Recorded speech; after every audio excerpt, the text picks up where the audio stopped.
Twisted Firestarter. That's right, we're all Firestarters today, and I'm kind of excited because I have a celebrity guest with us today. Yes, you are at Mind Wars, All XCast Mind Wars, with me, of course, Adonis King.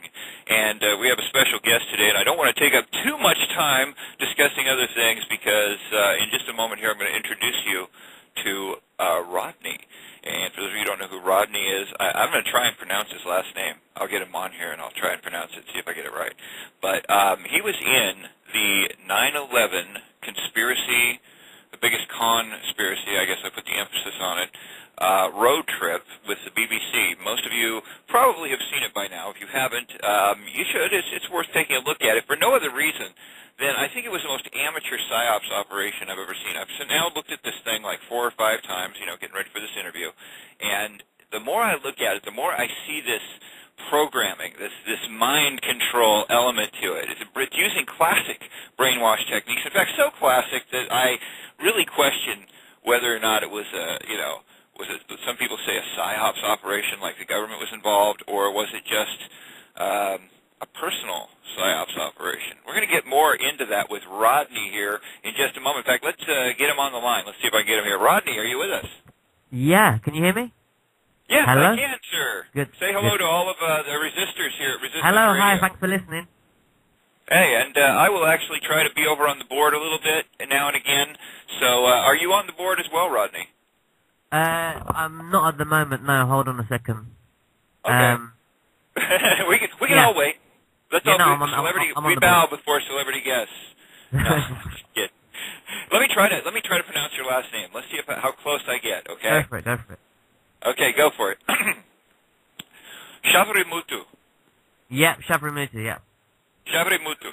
I had to use a little. You know, I put in the accent in there because that's how different words.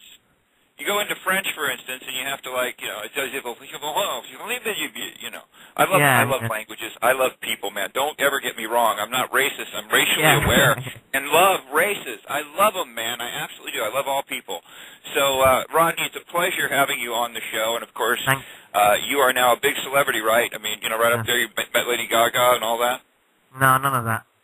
Oh, none of that. Well, too bad, man. All are you getting much attention there right now?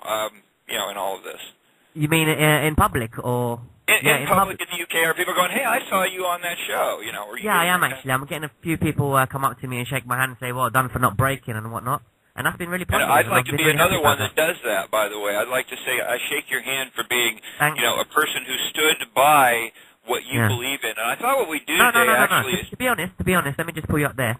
It wasn't what I believe in, I just went in there open-minded, and I said to them, please convince me of the official narrative.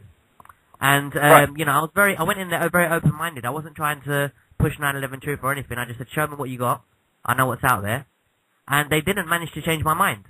So well, I got that impression from you, first of all, that you came in... No, everybody in the group, in fact, I have to say this, I think came in with a little... they were all dubious, all skeptical, but an open mind. And I saw that in all kind of like children. In a way, I saw you guys as kind of a little group of children. I hate to say that to you because I know you're older than that.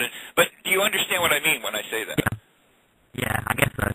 I mean, we tried to go in there and try to not be so skeptical and try to take in as much information as possible from these experts.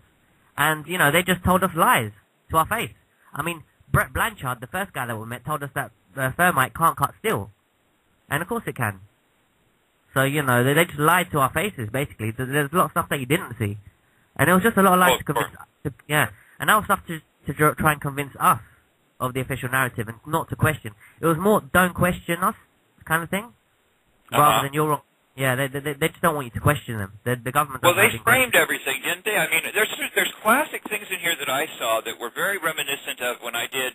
Because, see, I've done a lot of weird stuff in my life. I've looked... not only have I done, like, entertainment stuff where I've edited things together, I've been involved in some special effects. I was a magician, an entertainer, an illusionist. I did marketing. These are things... And I've also been involved in learning hypnosis from a gentleman by the name of Arnold First, who was a magician and hypnotist. And so I saw a lot of these things within it that are typical of what I would call sort of a mind control or trying to sway you. I mean, using almost classic conditioning programming. Did you feel that when you were there at all, that you were being, put into a box and shown exactly what you're supposed to believe and the pressure was applied? Give us some background. Definitely. I did listen to your show last week, I think it was on the weekend. And I did notice that you said they look very tired in some of the shots. And yeah, that was a factor. That was a major factor. We were exhausted, absolutely exhausted. And the crew would do things like tell us to get ready for 8 o'clock, and they wouldn't show up till 9:30. And we're all waiting in the bus with an hour less sleep. So, so they were keeping you off balance, right? Exactly. So, as we hit this, by the way, I'm going to stop you along the way. And I'm not trying to be rude. What I want to do is point out some things that are persistent that I saw, and you'll bring them up, and so you say it ahead of time. Then I'm going to show you brainwashing techniques. Persistence is one of them. Never giving up, wearing you down, thought stopping, blocking out distraction or dissuading thoughts, any other input that they can find in there.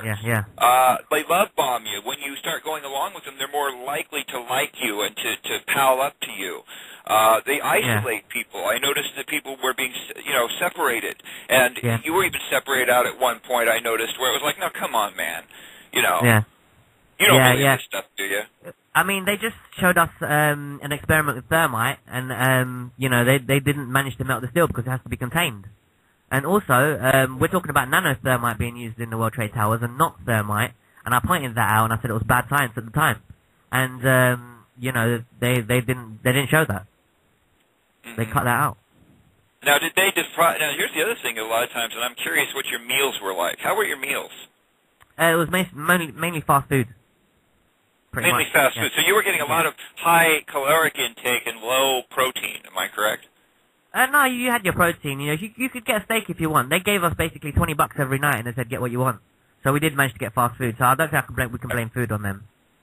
Okay. Well, I just want to say that traditionally that would be one way of gaining control.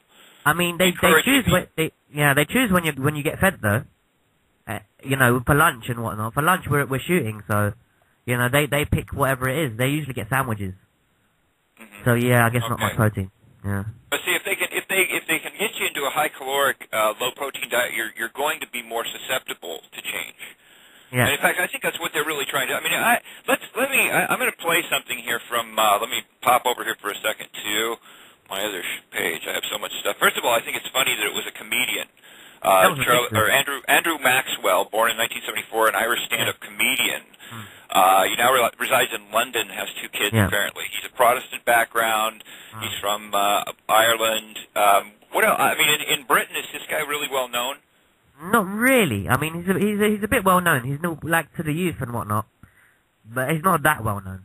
He's not very big. I think he's kind of. I didn't find his. I mean, his comedy. I would think he would have shared his best, you know. And on the show, they really didn't show him up real well. I want to play something over here. Yeah, go ahead. Real quick, before we go on, this is the open to the show, okay? This just kind of takes you into it a little bit, and if you haven't seen it, and then I'm going to stop at a certain point because he uses a term that I really want to, let's see, I'm not sure how far into it I'm going to be here. Here we go. I'm Andrew Maxwell, a comedian. A comedian. But I'm here in New York on a serious mission. 9/11 was the most shocking day in recent American history. 2,973 innocent people died. Emotion. Unbelievably, there are many people who doubt the conclusions of the official investigation and want to believe the American government was in some way responsible for this tragic event. But that would be stupid to believe, wouldn't it? I'm taking 5 of them to America on an extraordinary journey to see if I can change their minds. Going to change their It'll be a mind. tough mission. These guys appear to be convinced conspiracy theorists. Oh, and they're such fools.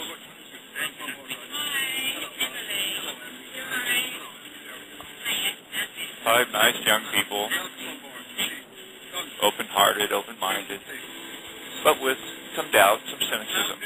2 hours with 2 airplanes get pulverized into nothing. I don't know, Charlie, and Personally, oh, I'm certain it certainly can be that the attacks were ordered by Osama bin Laden. which is the rational way to think, of course. So we're now going down the east coast of America, from New York to Washington. With 5 disoriented young people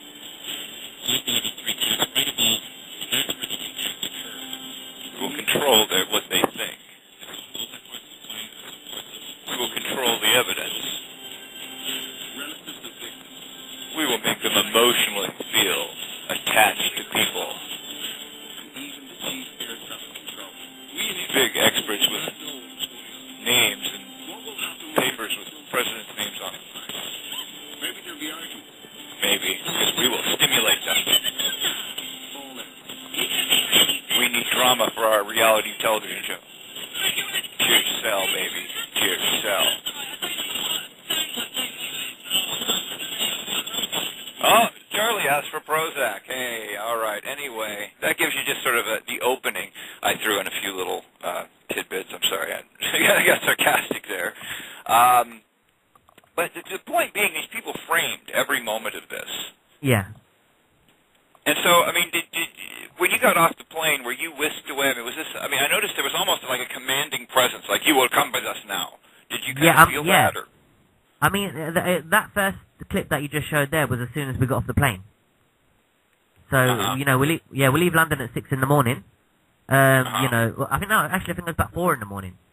And you go to Heathrow, then they start filming straight away as soon as you meet each other. So, right. So and of course, they blend this all in with music and everything to inspire and to control the emotion.